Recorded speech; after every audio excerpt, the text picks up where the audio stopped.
Okay, good evening, everyone. Thanks for attending. I'd like to start by introducing myself. My name is Adam Davey. I'm the CEO of the Winston Churchill Memorial Trust. We're based in Canberra, Ngunnawal country, and I'm going to begin this information session with an overview of what Churchill Fellowships are about and how you apply and the things we're looking for. Then we're going to have two presentations, one from Kate Cole and one from Lucy Walker, both Churchill Fellows. Welcome back to those of you who attended the first and unfortunately aborted health-themed session. Every other session seemed to work perfectly well, so I don't know what happened there, but if that was you, thanks for coming back. I hope you enjoy the presentations from our fellows tonight. I would like to acknowledge Australia's First Nations people and pay my respects to elders past and present. And I'd also like to extend that to any Aboriginal and or Torres Strait Islander people attending this session. A little bit of housekeeping. So look, we've got a relatively small group tonight. I think only around 30 to 40 people. So there'll be lots of chances to ask questions. We are going to hold them until the end. However, you can use the Q&A function at any time to post up a question. You can do that anonymously if you wish. And we'll try and field the questions at the end. If you forget or you run out of time to ask a question or you think of something later, that's fine. You can go to our website. You can call our office and have a chat. That's not going to be a problem at all. So don't get too stressed about asking questions. We are going to launch a little poll. It'll give you something exciting to do in a moment. We just want to know which state or territory you are from and where you heard about this information session. So at your leisure, if you could fill that out, that would be wonderful. And I'll get stuck into the presentation. So a little bit of history about Churchill Fellowships for those of you who might not know. When Sir Winston Churchill resigned as British Prime Minister in 1955 at 80 years of age, he had served under 5 reigning monarchs, survived 3 wars. He'd been a writer, an historian, a painter, an adventurer. He'd even won the Nobel Prize for Literature in 1953. So as you can imagine, there was a widespread desire to honour Sir Winston Churchill and to capture the essence of his public service, his intellect, and even his humour for generations to come. And he wasn't perfect, and we acknowledge that. And we've got some really interesting and insightful essays on our website that we commissioned, which explore, people like Winston Churchill through a contemporary lens. I think that's important. He was someone who believed readily that anything was possible if you put your mind to it. And he did believe that the greatest figures in history would be those who made a contribution to public service in their communities. When Prime Minister Menzies announced Sir Winston Churchill's death in 1965, he simultaneously announced a public fundraising appeal. And this is where the trust received its initial funding. It was through a very successful door knock appeal. Over 220,000 Australians participated in that door knock appeal, and around $4 million was raised, and that includes government and business contributions as well. Such was the scale of the operation that banks opened on a Sunday so the cash could be deposited. So if you have a passion for a subject you wish to investigate overseas, and you know what you're striving to achieve, and you desire to make a difference in your community, then a Churchill Fellowship might be something for you. So who are Churchill Fellows? We're going to meet 2 tonight very shortly, but Churchill Fellows are the types of people who are passionate and committed to an issue. They want to learn and share their knowledge so that others in the community might benefit. So the types of people who usually apply for a Churchill Fellowship are people that see the need for change and they want to drive that change to benefit their community and people and even the planet. So these, Churchill Fellowships are for people that want to make a difference. Churchill Fellowships are pretty unique. There's not really anything I can think that's like them. So they're a prestigious opportunity to Australians from all walks of life. So it's not an academic scholarship. So you don't need to have any formal educational qualifications. You can, but you don't have to. It's not a funding grant, so we don't give you reams of contracts and paperwork to sign and report and acquit. It doesn't work that way. This is a very empowering opportunity. We invest in people and their ideas, and it's up to you to make the most of that opportunity. So it's not just an overseas trip, it's actually the start of a lifelong journey and your contribution to making Australia better. So Churchill Fellowship doesn't need to comprise formal research. It can, but it doesn't have to. So you can use a Churchill Fellowship to go and learn new skills, undertake a course. You can use it to build networks and observe best practice in your chosen field. It's for overseas travel and must be between 4 to 8 weeks in duration, taken in one continuous journey. There are some exceptions which I'll go through shortly. We've awarded over 4,500 Churchill Fellowships since the Trust's first year of operation, which was in 1966. And each year we aim to award around 100 more. And Churchill Fellows, they travel the globe on the widest range and depth of topics. And they bring back all sorts of things to this country: information, networks, projects, products, ideas, innovations. So to be eligible for a Churchill Fellowship, there's not that many rules. You do need to be an Australian citizen or a permanent resident. And you need to be aged 18 years or over by the application closing date. This year, that's 1 May. The ability to travel overseas obviously is essential, and we can provide support for you if you have a disability. So you might need a carer to go with you, and we can factor that into your Churchill Fellowship. We also can offer virtual research options for people who may have a reason they cannot travel, such as caring responsibilities or disability. So again, if that's you, I'd recommend calling us to have a discussion just to fully understand your circumstances. But we did have some really successful Churchill Fellowships that were undertaken virtually during COVID. So we've proven that that can work, not for everyone, not for every project, but there are some projects where that can actually work quite well as a technique for undertaking the fellowship. This year, for people who live in very remote parts of Australia, we're allowing domestic travel, and this means travel within Australia, and that's in recognition of some of the challenges some people face when they live in very remote parts of Australia for a range of reasons. Leaving the community, travelling overseas is a bridge too far, and there's still much to be learnt within Australia and benefits within their remote community. So again, if that's you, I would recommend getting in touch with us to discuss and understand more about that. A Churchill Fellowship is an individual project. It's not a team project. So it's not uncommon for us to get research teams. Someone will call and say, we want to apply for this thing. Well, unfortunately, we're not a grant, a funding grant, and this is for individuals. So if that's the case that you're all interested, maybe you need to decide who's going to apply, or you can all apply and be aware that maybe one of you may only get it. If you're undertaking tertiary studies, that is okay. However, you can't use a Churchill Fellowship to directly complete those studies. So you can't use your Churchill Fellowship project as part of your university study. It can be related in some way, but not used to complete it, if that makes sense.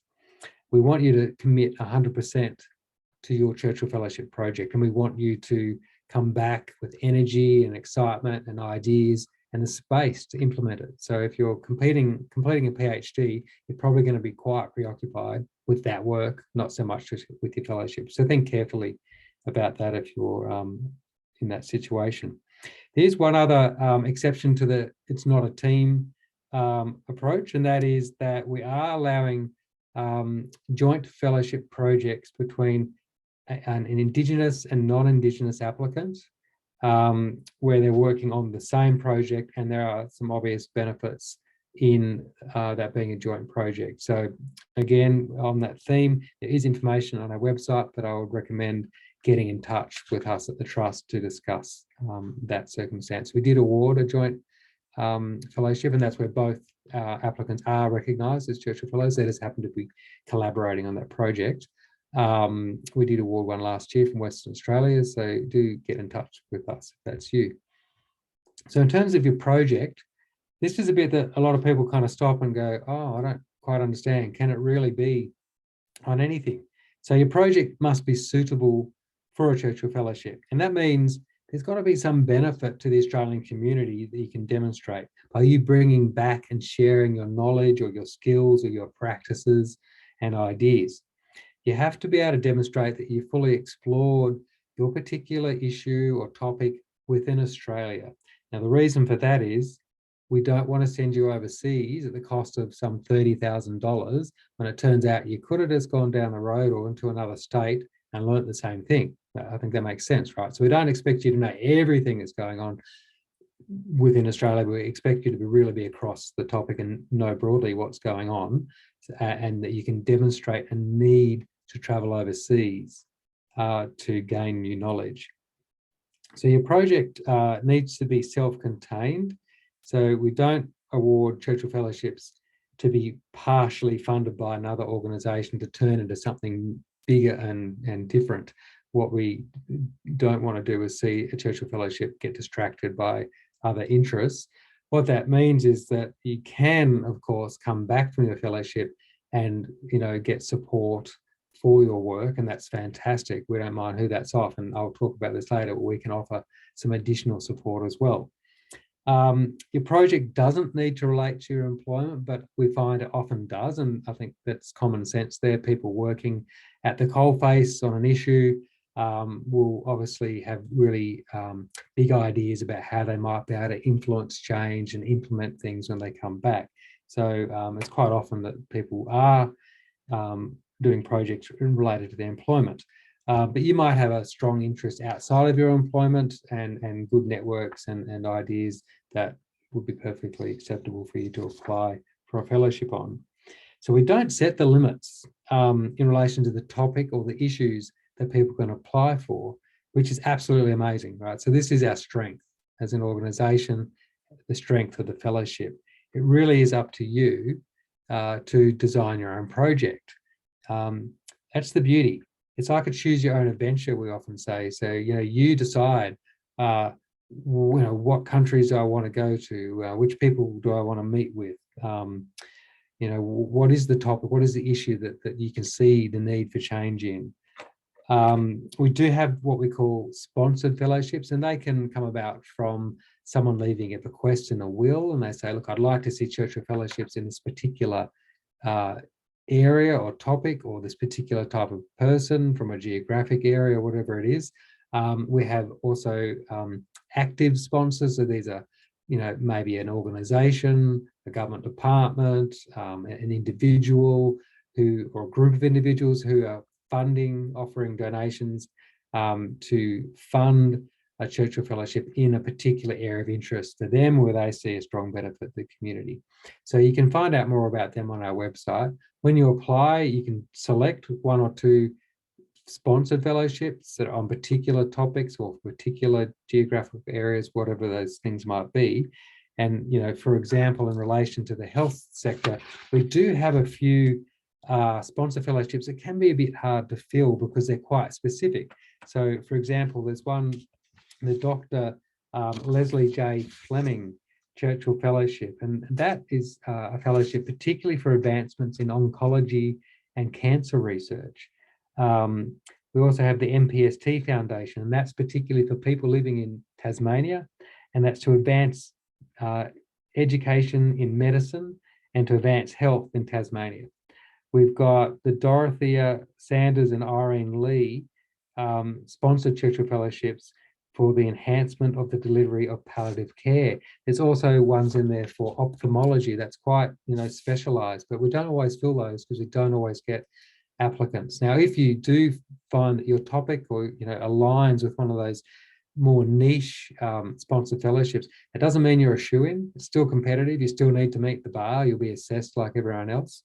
And just finally, on the sponsored fellowships, if you do select a sponsored fellowship that doesn't rule you out from being considered for just another fellowship. So, you know, you're not getting an advantage or disadvantage in that regard. So you apply online, as you would imagine, and the application form is now available. Applications opened last Wednesday. It's the kind of application form you can log into and start at any time, and you can return to, save it and return to it as many times as you like. You've got until 1 May. This year, there's a 60-second video pitch that you'll be required to include with your application. You don't need any special technology for that, a camera and a microphone. Most of you will be using that now, either on your phone or a laptop or a tablet device. And the technology, the tool, the software to do that's built in effectively to our form and website. So in that, we're just asking you to tell us a little bit about yourself, you know, what motivates you for your project, and what the benefits to the community will be. So it's a really good chance to get across your story in 60 seconds. You're going to need 2 referees, one to vouch for your personal characteristics and someone who's an expert or an authority in your particular project topic or field. And number 1 advice here is to get in touch with your referees, decide who you want to use, and get in touch with them as soon as possible. Because whilst I say, yep, you've got a long time, applications don't close to 1 May, that's going to go pretty quickly. And if your referees have not completed their reference by that closing date, we can't extend the date. So that's important that you get onto them early. You'll nominate them in the application form, and your referees will get a text message and an email, and they'll fill out an online form. So they don't need to do a written reference separately or anything like that. It's all through this system. So it's very smooth and easy, but you need to keep on top of your referees to ensure they do it in time for you. The other piece of advice I can give you is don't leave it to the last minute to start your application and working through the questions. I mean, so many Churchill Fellows who are successful give this advice. They say the best thing they did was spend time on the application, refining it. And we have limited character counts for a lot of the questions, so you need to get really good at refining it, getting it really succinct and punchy. And another tip, don't use jargon. It's really hard in some industries, in some organizations, you get sort of fall into that trap of using jargon all the time. Don't use jargon, because you might run the risk that people assessing your application just don't know what you're talking about, and that will make it more difficult for you in the long run. So the exciting bit, your itinerary. In your application form, yes, you will be asked to map out your itinerary, which countries you're going to, what organizations or people you want to meet with, what you'd like to get there. What you don't need to do is to have contacted all those people and lined up the meetings, because you haven't got a fellowship yet. So that's not required, but you do need to know where you want to go, who you want to meet with, and what you hope to learn. That's really critical for your application form. And if you get an interview, that's super critical. You've got to tell us the convincing story about where you're going and why. We're not just sending you on a holiday, remember, it's a really focused journey, and you're choosing that adventure. So that's the exciting bit. You do have to put your different destinations in half-week blocks. And remember, it's between 4 to 8 weeks. What we recommend is you don't try and look impressive and have the most number of countries and cities possible, because again, that's not going to look very good for you really in terms of the assessment. We want it to look focused, but we also want you to allow some time in there to spend time in those countries, absorbing the culture and the context, and also importantly, picking up those meetings you don't know you're going to get, the sort of serendipitous, opportunistic meetings that occur once you're over there talking to people. So think about not jamming your itinerary, just think about putting the most important destinations in and leave space for some of that magic to happen while you're on your fellowship. So this year you will be able to leave from as early as November. You'll have 12 months and during which time you'll need to depart the country. So you could leave as late as November 2024. But we wanted to make sure people don't get held up. Previously, we've not let people leave until the following year. So it's a pretty big change here. If you've got a project and you're really keen to go, and later this year is the best time, then the runway is literally cleared for you. The selection process, as you could imagine, we have state and territory-based selection committees and panels, and those people sitting on those panels, I mean, they comprise people with a whole range of different experience across a range of different topics and sectors. So those groups will shortlist and then take into account referee comments, of course, and then they'll interview. Now, in the larger states of New South Wales and Victoria, there's first round interviews and second round interviews because of the large number of applicants. In the smaller states, so there's shortlisting and then an interview. So if you make it to an interview, whether it's a first round interview or a final interview, you've done very well. So just keep that in mind. We'll update our website with all the different dates that are just being finalised now for when those interviews are held, so you can keep your diary clear for those dates. In some states they're on a weekend, and some states they're on a weekday.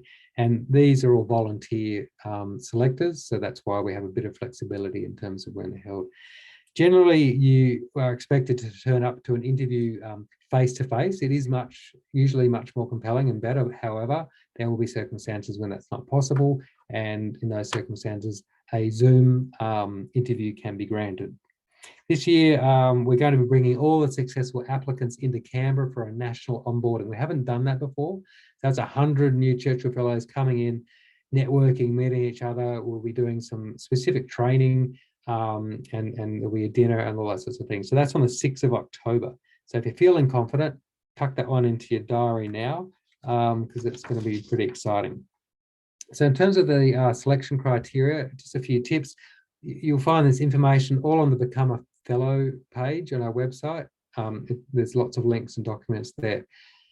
So I guess we really look at two halves of the application, the project and the person. So in terms of the project, really think about what's compelling about your project.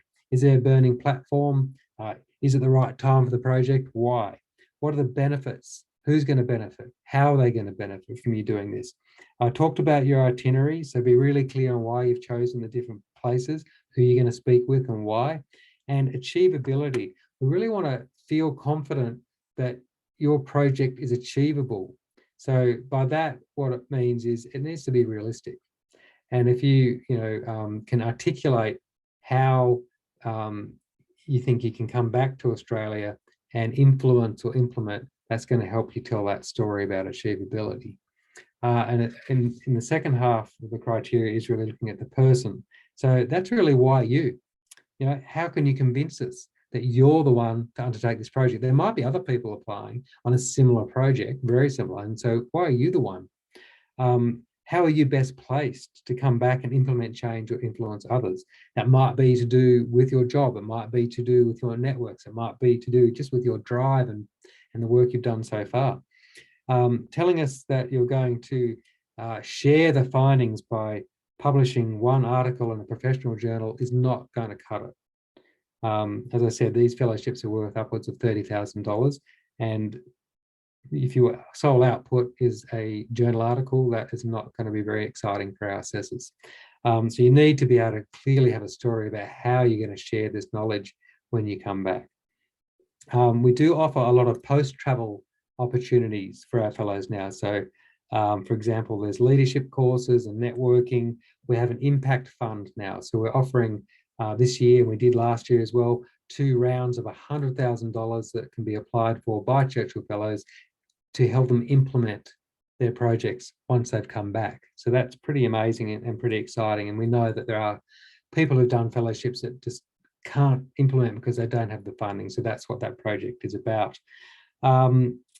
Be clear, it's not an overseas holiday or a junket. It's an investment in you and your passion and your energy. Yes, you can attend a conference if there's a conference overseas you want to go to, but don't design your whole fellowship around attending a conference. That'll be really obvious, and we're not looking for funding people to go to overseas conferences. We want you to be having a fully formed Churchill Fellowship, and if there's a conference that you can fit into it, all the better. So remember, it's a very competitive process. Churchill Fellowships are prestigious, they're well-funded, hotly contested, they open doors. They open doors to organisations that you might not otherwise get into. And when you come back, they open doors here because there's a lot of kudos and credibility that comes with being a Churchill Fellow. So that's not a reason to be shy. That is a reason to put in the most effort you can into your application. So make your application stand out. The small team here in Canberra is available during the weeks for you. Here's our phone number. I'll pick up, anyone here will pick up. We're a small team. Call us if you have questions or you'd like to discuss something. As I said, go to our website. There's a section called Become a Fellow. I highly recommend you read that and get on and start your application as soon as you can. So that's it from me. I'm going to hand over now to our first Churchill Fellows speaker of the night, Kate Cole. Kate's an engineer and a scientist working with major stakeholders such as Tier 1 contractors and client organisations to prevent illness and disease in the thousands of workers across construction, tunnelling and demolition. And every time I hear this discussion about the manufactured engineered stone bench tops and the damage that's doing to people, I think of Kate. So I'm going to hand over to Kate and she can tell you about her great work. Thanks very much, Adam, and thanks for the opportunity to speak to you tonight. I'd like to start by extending my respects to the traditional owners of the land and acknowledge that I'm coming to you from Gadigal land. So when you meet someone that has contracted a preventable and an incurable disease from their work, I think it really changes you. And when you start to meet lots of people with the same disease caused by exposure to some same toxic dust over your career, you can't help to start to dedicate your life to it. And I'm not talking about asbestos. I'm an engineer and an occupational hygienist, and I've been working in construction for over 20 years. And in that time, I've worked on the biggest and largest underground tunnel construction projects across the country. And as an occupational hygienist, clients engage me to produce and manage best practice programs that protect the health of thousands of construction workers who deliver these projects. But the main toxic dust that is killing our tradies and our tunnellers is respirable crystalline silica, or silica dust, as it's commonly known. And exposure to this toxic dust causes the incurable disease of silicosis, in addition to lung cancer. In 2016, I was awarded a Churchill Fellowship with my project entitled Investigating Best Practice to Prevent Illness and Disease in Tunnel Construction Workers. And over 6 weeks, I travelled to the UK, Norway, Switzerland, and the USA to visit major tunnelling projects, conferences, research institutions, and industry associations in my quest to find best practice. So at the time, back in 2017, we planned to tunnel further than we had in the next 7 years than we had in our entire tunnelling history since 1995. So timing was ripe. Almost 2/3 of all tunnelling occurs in Sydney, and all tunnelling in Sydney encounters high quartz containing rock like shale and sandstone, which mainly consists of quartz. When you turn quartz into dust, it generates respirable crystalline silica.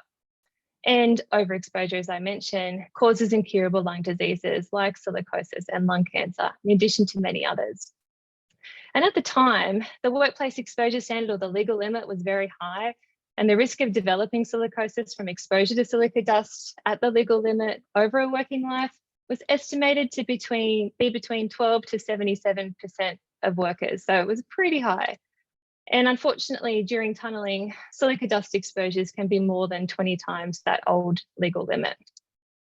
And the most common last line of defence applied to protect the health of tunnel workers was the simple P2 dust mask, which we've all become really accustomed to now since COVID. So this is just a snapshot of how much of the tunnelling industry was booming at the time. Unfortunately now, I'm often called upon as an expert witness to provide my expert opinion on the working conditions of the tunnels at the time being built. And that's because unfortunately more and more workers are coming forward with silicosis. So my fellowship was amazing, but it was also equally very sad. It was amazing because it demonstrated to me that we can protect workers from this carcinogenic dust. Sad because we were so far behind the rest of the world on this issue, and I feared that many more tunnellers would contract silicosis before we could get on top of it, which unfortunately has been the case.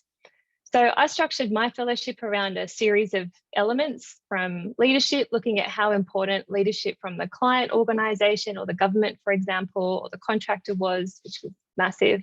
Also looking at specific design approaches for tunnelling, mainly around ventilation, the importance of engagement and collaboration, the types of standards that different countries had in comparison to Australia, targeted management or inventions that they had internationally to help protect workers, in addition to program management, which is like the systematic approach to managing health and safety. I looked at fantastic training and awareness programs, and most importantly, how everything was sustainable and went from one project to the other.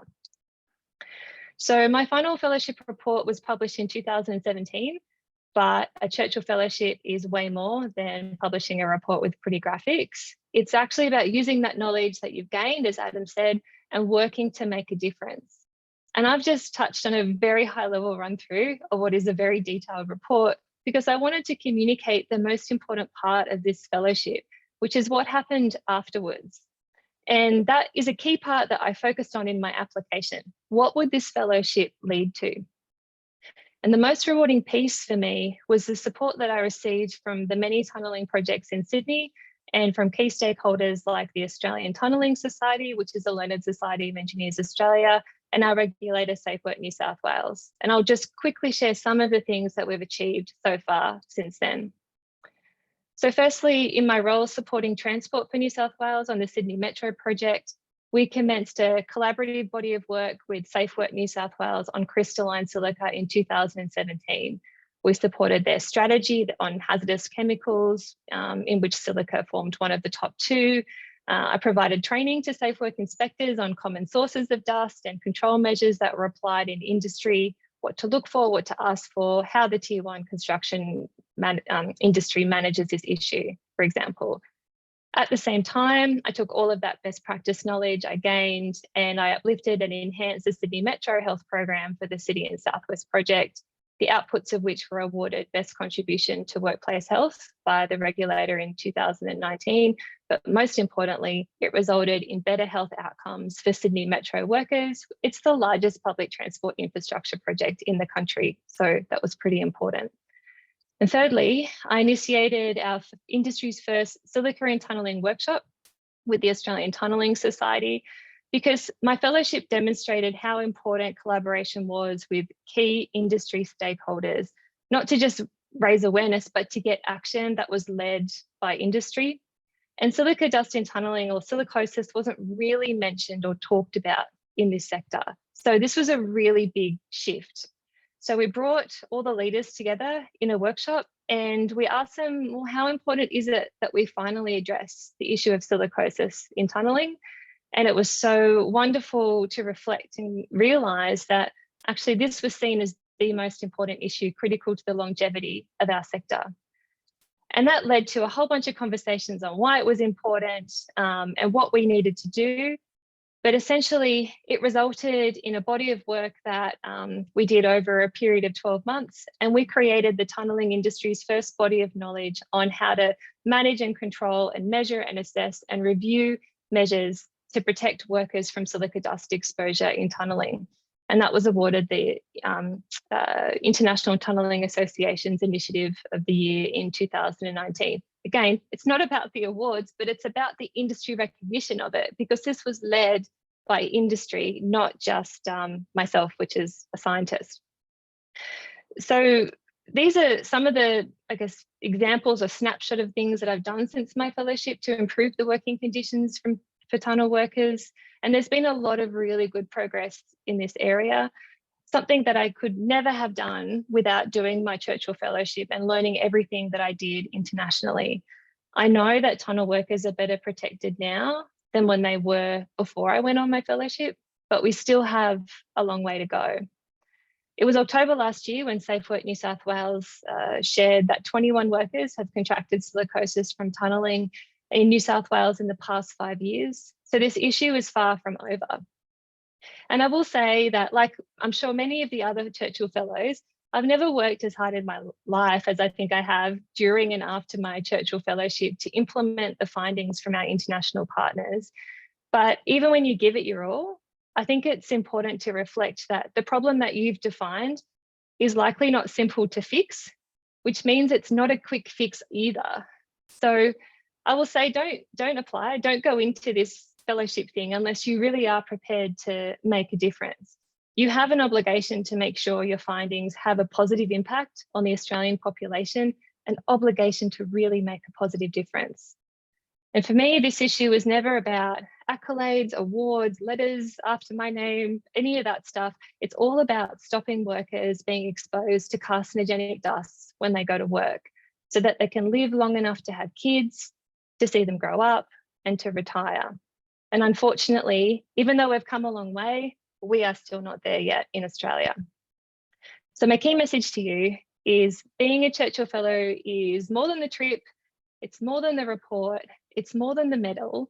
Being a Churchill Fellow is all about making a commitment to make a difference to the lives of Australians. And so I really encourage you to think about that when you're putting your applications in, about what are you going to do to really move the dial. But all of that, I will say, is an absolute true honour to be in that position. And for me, definitely one of the most rewarding things that I've ever done and that you may ever do. And on that, I'll end by saying I wish you nothing but the best with your application.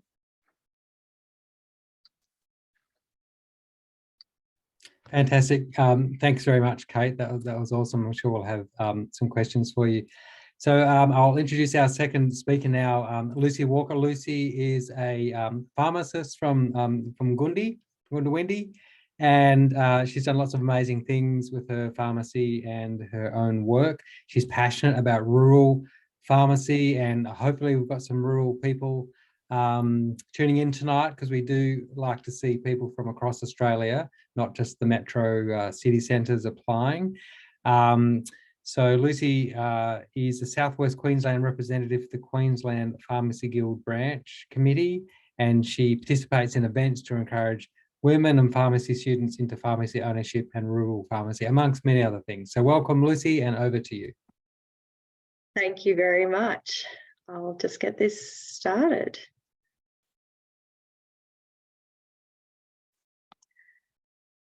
So I was awarded a Churchill Fellowship back in 2018. It was after our pharmacy had won the Guild's Best Pharmacy of the Year in Australia. So I was chatting to a friend. I was like, well, what do I do now? How do I get better? And she actually told me about the Churchill Trust. I had not heard about it. It wasn't a common thing for pharmacists to go and do. And why I got involved was where I am in Goondiwindi. It is a fantastic community, but quite often it's difficult to see a doctor or other health professionals. And I have worked overseas. I've worked in Canada and the UK, and I knew I was capable of doing more to help people. But at the moment, with the laws in Australia, I was really restricted to doing so much. So I really wanted to try and bring more innovative practices back to my own community here in Goondiwindi, but also to improve the services nationally. So I did that by doing a Churchill Fellowship where I looked at the education, also technology, and then using different professional services available. So I have to admit, I was told that I was doing a Kentucky tour of the world, and in a way, maybe I did. I put in 9 countries, 7.5 weeks, very busy trip, but I'm sort of one of those people who just likes being on the go all the time. I did start at a major international conference, which was sort of handy because I got to meet a lot of the people that I was then seeing in their countries later on during the trip, but also got to meet other people there. And so my itinerary, which was quite full, got fuller. That just expect the unexpected. So I got to see areas of great technology. So our pharmacy is known for technology. So we currently have a dispensing robot. When I went overseas, I ended up coming back with the blister packing robot, and we've just been using drone delivery for medicines with our pharmacy. So I also got across to the UK, England, Ireland, US, Canada, and then ended with lovely New Zealand. So it was a very busy trip. So maybe look at that for the next time for you guys. But how I got that all together was actually just talking to a lot of friends and colleagues around the place. So I loved going to conferences. So already I had a great match of a lot of people around Australia. So I got back in touch with lecturers who are standouts in professional practice. Also, I'm part of the Terry White Chemart brand, so they've got international relationships. The Pharmacy Guild is very strong, so their relationships as well. Even our suppliers, so our technology suppliers. So using those relationships, I was able to look at the best places to see overseas. I had been studying my MBA. I actually deferred that as soon as I got my Churchill Fellowship, because it takes a lot of time to actually organise all these bookings and meetings and sending out emails. And like Kate said, you really want to put a concerted effort into getting the most out of this opportunity for you and your community. So I just had to clear my schedule and focus on this.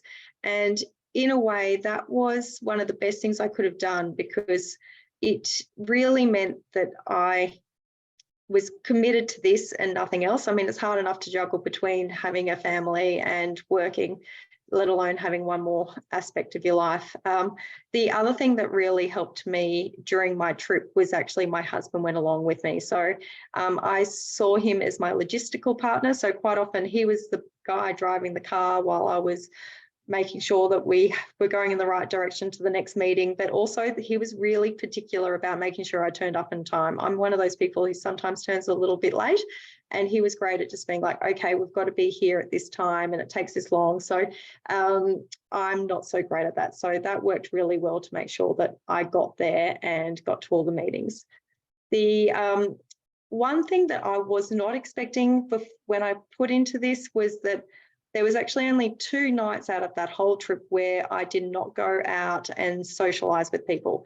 It was fantastic to get to know people professionally and socially, but it also meant that I put on a few kilos while I was away, because it was just non-stop eating and drinking. So this is a photo of lovely doctors of pharmacy.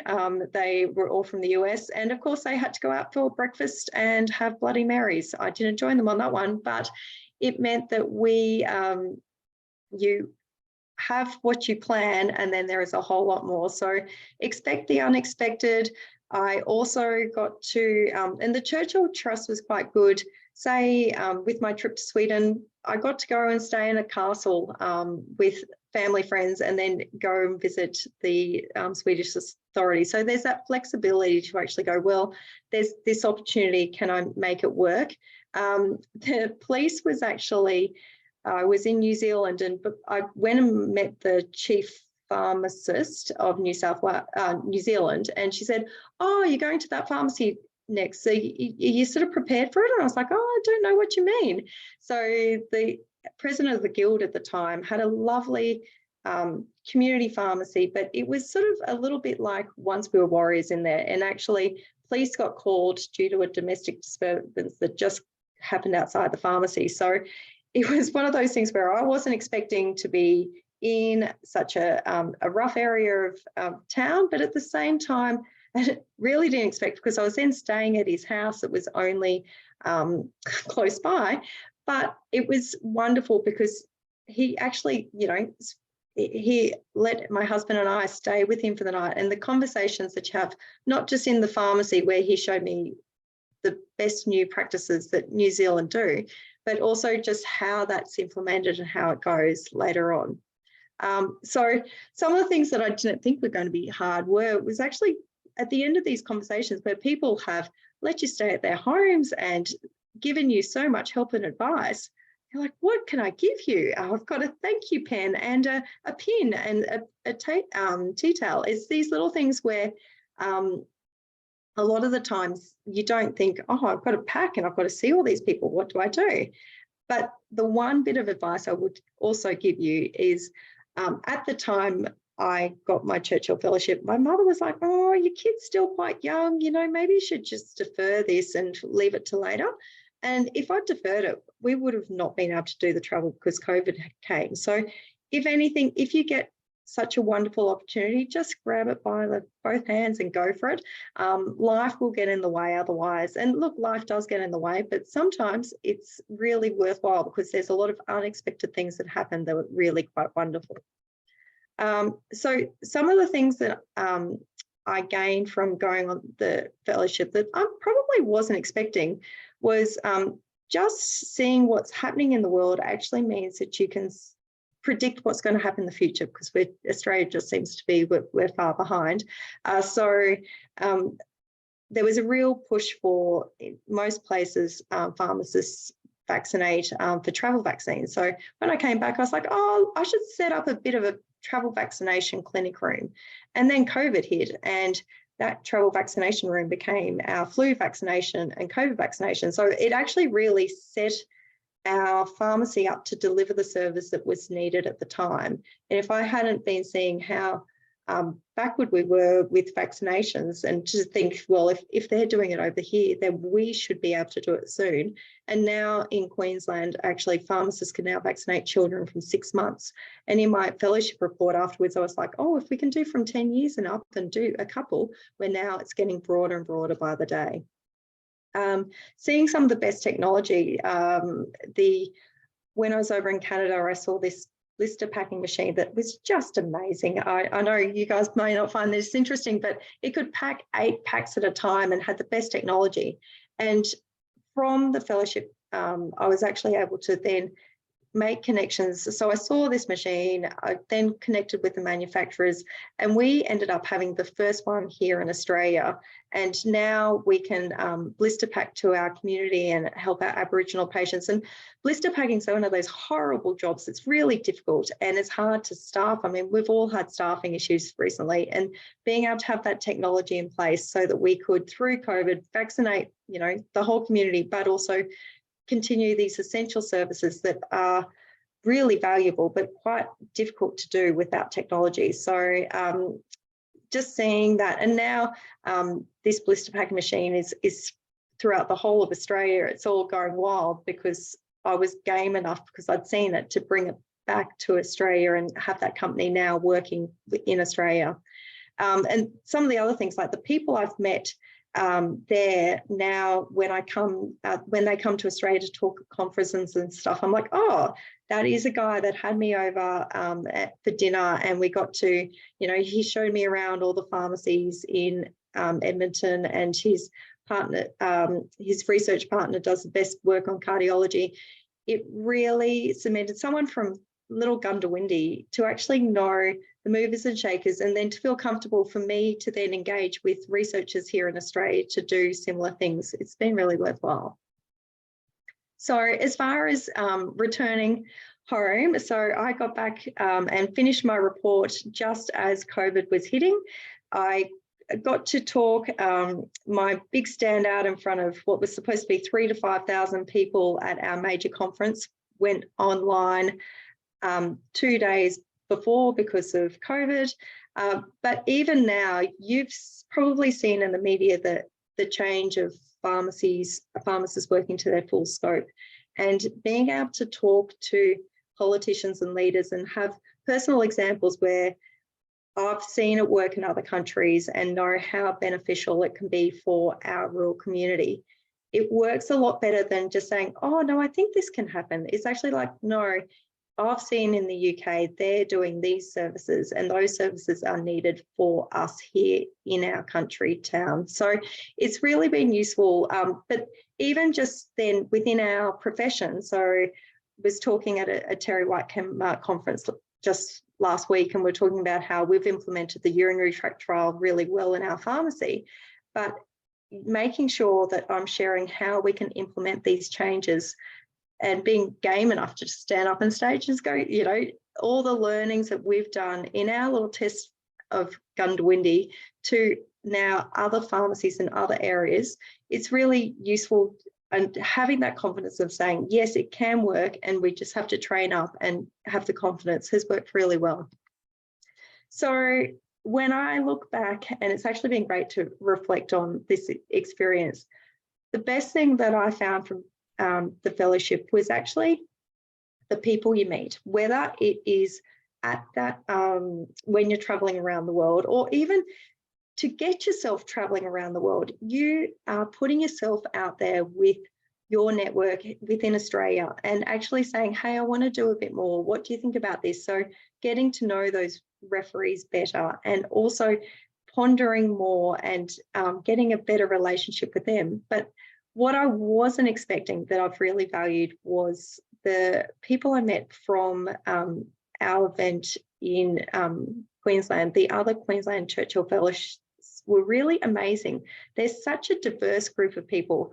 And if I could say anything, if you've got an idea and you've got a passion and you want to solve a problem that's going to help others, this organisation seems to really support you. And the joy is that now I'm just not living in a pharmacy world. A lot of the problems we have are across multiple different industries, and just having some friends in other areas and who think differently has been really handy too. Thanks, guys. Good luck. Awesome. Thank you, Lucy. That's fantastic. And glad to hear all the work that you've done since you did your fellowship. So look, at this stage, we've got lots of fantastic feedback for our two presenters. So that's great, and I think to be expected. So we've still got about 9 minutes to go. And if anyone has any questions they would like to ask, now's a good time. And we did have one question already, which was, where can you find the questions referees will be asked? And that is, I've answered that with a link, but if you go to the Become a Fellow page on our website, you will see all that sort of information that you need. So yeah, so thank you for attending. We'll give it another minute just in case there's more questions. Oh, here they're coming in now. Thanks, Lucy. Lucy, this one's for you. So maybe Lucy and Kate, put your cameras on. And I think, Lucy, you can stop sharing your screen if you want. And Lucy, this question's for you from Christine. Did work allow for you to go on paid leave, or did you have to take annual leave? You might have to ask the boss, Lucy. Lucky I am the boss. So I actually own my own pharmacy. So I had to organise it myself in a way. So I had to make sure that I trained up my staff members and that I was confident to leave with everyone else running the pharmacy. So that was a good experience for me, because I not only did I have to plan for the fellowship, but I also had to work my way out of a position and train other people up. And that was great. It worked really well. I gave other people responsibility. Yes, your employer, like I would encourage anyone to do it, and it would bring back so many benefits to their businesses or their, wherever you work. So yes, a little bit difficult to manage. Like I can understand anyone, it's hard to take 7.5 weeks off work. But the way I sort of saw it was my own long service leave. I never got long service leave. I've been working for a number of years. So I sort of thought it's time to invest in me a little bit, as well as doing something that will help others. Kate, what about you? How did you handle the leave situation? Might have been similar. Yeah, it was really tricky actually, because I do live in the most expensive city in the Southern Hemisphere. So yeah, not working wasn't an option. So I timed it to coincide with long service leave that I had. And I had a contract at the time with another client, and they were very understanding, mainly because of the amount of information I was going to bring back from the fellowship and the benefit that it brings to industry. But yeah, it is definitely a challenging aspect. Yeah, look, my advice is always, if you, like most of us, work for an employer, have a chat early to them about applying and see what they think. Get a bit of a read. Some people are lucky and their employers give them paid leave. Some people get sort of half leave, half covered deal, and other people get told, take your leave. It just depends. So I think get to know what your employer might expect early on. So someone has asked what a judge is looking for in the person. So I think, look, I'll be lying if I didn't say that we're looking for passion. And it sounds really cliche and corny, but we want people who are absolutely passionate about what they're doing. It's competitive, and we know if you get to an interview, that's one of the things that's going to ring through for all of our selectors. We're looking for someone that has a clear idea on what it is they want to do, what they want to achieve. So clarity, passion, and someone who's got a bit of a plan to do something with it when they come back, right? I'm giving away all the tips here, but that's really what we're looking for, all right? So what we're not looking for, that someone is just applying for every single thing they can find and just trying to get some kind of badge of honor or some funding that they don't care where it comes from. We're not looking for that. We're looking for the people that are just really seriously interested in this opportunity, and it is life-changing for people. Lucy, any suggestions or Kate about reaching out to international contacts? So just quickly, how did you do that when you didn't know these people? Maybe Lucy and then Kate. I must admit, LinkedIn was probably the resource I went to. So mainly, a couple of ways. I tried to use different people. So say conference organisers I found that already had international contacts that came to Australia. So I would sort of ask them, can I get an introduction? Now we all know on LinkedIn that there is all these weird people that offer you and want to be your friend, and then you don't want to be their friend. So I would write quite a succinct little thing, like particularly once I got awarded, I would be like, my name is Lucy Walker. I've been awarded this fellowship on what? I've been looking at what you've been doing in this regard, and I was hoping that you could possibly spare some time to, show me something. And I probably got hits on most people that I approached. I made sure that at least that they sort of knew I had a mutual friend or what I was trying to get from them, particularly that I wasn't trying to sell them something, but I was actually trying to gain something for my fellowship. Okay, thanks. And Kate? I did a lot of direct emailing, and similar to Lucy, had outlined why I was contacting them. So I'd been awarded this fellowship and what I hope to achieve by visiting their country or visiting their project or visiting their research institution.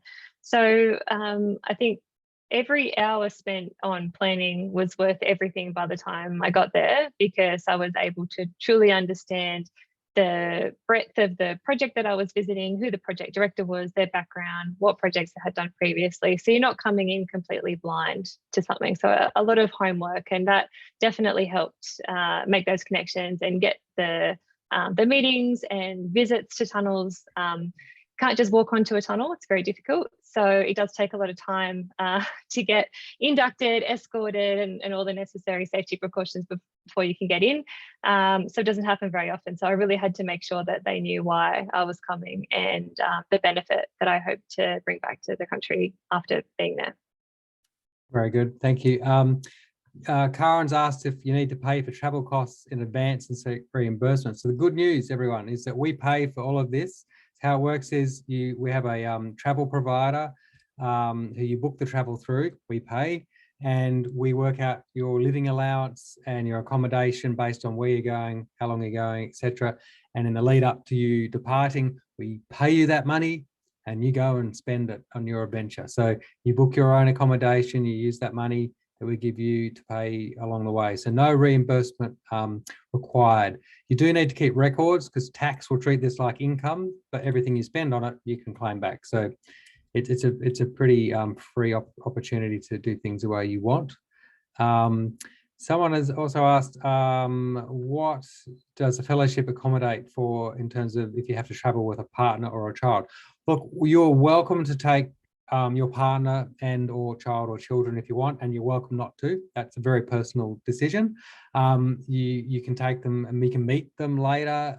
You can stay on for a extended trip and have a holiday with your family. That's really up to you. So as I said, you get the money for your accommodation. If you can make that turn into a 2-bedroom apartment or top it up into a 3-bedroom apartment or all sleep on the couch, it's really your choice, as long as you're safe, and we don't mind. So we do have the option of a dependence allowance if you have children and your household income is going to drop anyway, that one, call the trust if you want some more information about that. Marilyn's asked that she's heard that people in the public service have a special arrangement with the trust regarding paid leave. No, I wish we did.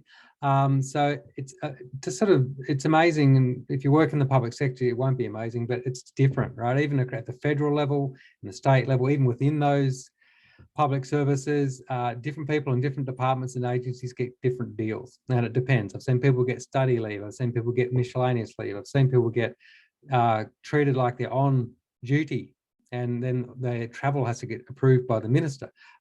Everything you can imagine, it's not consistent. So yeah, I'm trying to see what I can do there. I'm meeting with the Australian Public Service Commission, trying to discuss with them, but of course, as you know, it's sort of managed at the agency level now. So that's why I recommend talking to your employer early on if you can. Are there countries we're restricted from visiting? Well, look, really, yes. If Smart Traveller says don't go there, you're not going there. So that's pretty much the basic way of approaching it. Most people go to the US, Canada, New Zealand, the UK. We're seeing more people go to other places. It's fantastic. I'd like to see people maybe get a bit more adventurous where it's safe to do so. We can assist with translators if that is an issue in terms of the language barrier. It's obvious why people go to those Commonwealth countries as well, though, because of the similarities in governance and those sorts of things as well. How can young applicants differentiate themselves from people who have years of experience? Look, it's a tricky one because we don't want to just award fellowships, and we don't, to people with years and years of experience. Like if you're 18, yeah, it's going to be hard. I mean, it's harder for an 18-year-old to show that they put time and effort into something, but it's not impossible. So yeah, look, I think you really need to show that you have done some work here on your, and it could be whatever your topic is. It could be you're a violinist, and it's like, look, I've attained this level. I've done things within Australia, and I think probably a young person could show a plan. An active plan of what they're going to do when they come back, and show that you've got the networks and the support here in Australia. That's really important. So your referees could also play an important role there. Have referees that can really, aim high with your referees. You can say, this person's young, but they're going to do stuff with this. That's probably what you want to do. And on to that leads into another question about the project reference. Does it need to be senior management or CEO level, or would someone who lives and breathes in the area without a title be okay? Yes and yes. It really depends. It depends on the topic. I would aim high, but if you've got someone that is the person that's known to be the expert in this particular area, but they're not a CEO or they're not a managing director, that doesn't matter. We're not about the titles. We're about the understanding that that person knows enough about the topic, that they are credible, and we also think that they're going to help this applicant when they come back, that they're going to help them network and connect and do things. So I think that's what we're looking for. Someone said, does this include mental health? And I'm not sure what. I mean, if you're talking about the Churchill Fellowship, I would say to you 100% it does. And so absolutely, just do a search. So if you go to our website, you can look at projects and fellows, but up the top, there's a search bar. It's a big, long one. You click the little magnifying glass. It's actually like an algorithmic search engine. I love it. You can just start typing in any word and it'll start feeding you all the fellowships on it. So you start typing in mental, it'll just come up with all these mental health ones, which is pretty cool. So definitely have a search through there. Yes, and Christine, I will keep advocating for paid leave. One thing we do as a post sort of fellowship program is called the Policy Impact Program, and we take about 10 to a dozen fellows up to Parliament House and get them meetings with ministers and government departments. And that's really, we've done that 2 years in a row, and that's really helped our connections in, and I think broaden that understanding of the benefit of public servants and other people, doing these things. So we're working on that. So I think that is almost all the questions. We're just about out of time. So last one. Someone's just wondering about, I guess more about that people who are early career and aspire to shape their career with and post a fellowship, any application advice. I mean, Kate, what do you think about people who are a bit concerned that maybe they're a bit early in their career for this? I would have considered myself early career when I was awarded the fellowship. So I definitely wasn't in I wasn't in an executive role. I wasn't in a director level role. I was in a very specialist niche area, worried that no one was really listening to me talking about the same thing over and over again. So I think I was successfully able to demonstrate why it was important and why I was the person that was able to do it. I was in a unique opportunity with my career, with the project that I was on. I had the influence. So I think it's just all about putting it all together to demonstrate that you're the person. I was in my 30s when I got my fellowship, and I don't know, it depends on the age of those that are on the call, but I feel like that's quite young now. So, and I've made lots of friends of Churchill Fellows that are much younger than me, and they would consider themselves early career as well. So I guess, like Adam said, I don't know why I got the fellowship. I hope it's because I'm passionate. I hope I was able to successfully communicate why what I wanted to do was important and the impact it was going to achieve. But I guess I never really thought, if it wasn't me, then who else was it going to be? And there was no one else. So it was me. Yeah, look, I remember, your interview, and you put forward a very compelling argument, right? You convinced us, you convinced the panel that you were the right sort of person and your topic was important. We do have, there's a sponsored fellowship called the Peter Mitchell Fellowship. That's specifically for people aged under 30. So we do have some kind of proactive things going on here to get younger people. We've got an interest in getting people under 30, and we have an interest in getting people over 60, so we're trying to hit it at both ends. Of course, we naturally get a bit of a bell curve in the sort of mid 30s to mid 40s, as you'd expect, with people with their careers and experience and lives where they get to when they can do this. But yeah, don't be put off by being young. Oh, and there you go. Someone has asked, is there an upper age limit? There isn't. So I think 70 might be the highest we've awarded to. And I do always say to people, look, it's hard. I find it really difficult because I'll say to people, no, we don't have an upper age limit. But if people don't apply, and then it's very competitive, we don't award someone, then they say to me, see, you don't do it. It's like, well, we want to, and we do it. Just it's harder when you've got a smaller number of people applying. So please, if you feel that you have the experience and the energy and the ideas and the passion, and you're, over 60, apply. And like everyone else, be clear on, when I come back, this is what I'm going to do. I mean, I think as medicine and our health continues to improve in our nation, people are working, well into their 70s now. It's not really a question of having an upper age limit. So, and we just had a meeting with one of our very first Churchill Fellows from South Australia, Ian Tolley. He's in his 90s, and he would outpace most people in the 30s. So absolutely have no question about upper age limits.